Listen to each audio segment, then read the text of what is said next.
And before we get into news worth knowing, as we start off every show, I just want to go off script for a moment and acknowledging that is news that is breaking right now as we are taping. I am extremely heavy-hearted tonight, and you know this show often tries to find a way to be hopeful and light and optimistic about the future of this country. But we've just got some extremely hard news, which is that Donald Trump's American government has ordered USAid around the world to stop providing funding and resources to USAid projects around the world, like immediately, like now. And if you didn't know, USAid funds some of the most significant and important public healthcare projects in South Africa, ones that our government has utterly failed to run themselves. USAid for decades has been the reason why South Africans have been able to access PrEP and ARVs and TB medication. They've been able to get that released sometimes for free or also heavily subsidized in the research and development. USAid funds entire clinics that provide the only decent medical services for tens to hundreds of thousands of South Africans in different parts of the world.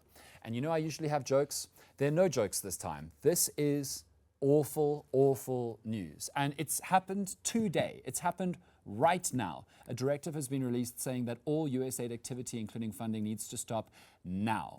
And that means that as of tonight and tomorrow, potentially millions of South Africans' crucial medical health care that they need will stop, or at least be affected. This is an extremely scary time. And so just how can we process this? How can we try to figure out what's going to happen in the next week or so? Well, from what we've seen so far, Donald Trump's government is trying to get deals from every country they possibly can and force countries to concede to them, like they just did in Colombia, where they said, we'll put on tariffs if you don't take deportations of immigrants. So it might be that in a few weeks to a month's time, South Africa is forced into some kind of deal with the US that we don't want to do in order to get kinds of things like USAID back for our people. But it's also a scary time, as we have been saying on this show for months, because there's this tendency in South Africa to say, screw Trump, we don't need America, we'll just go it alone. And I understand the desire to want to do that, but the reality is that we are heavily reliant, as we are with certain other countries, on things like USAID.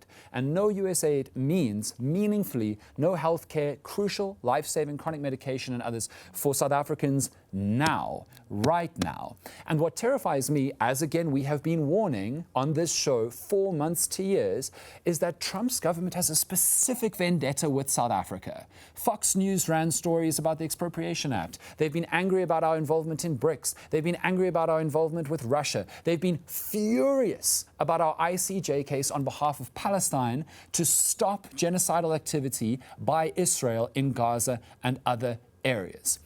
And we might get to a point where the aid doesn't come back unless we fundamentally change core principled beliefs that cause our government to act. Or they might not even give us the option, and it might go away completely. So I already know that you've already sat through a few minutes of this show, and it's not the way that it usually is. But my heart is very heavy right now, and I think we need to understand the enormity of the situation.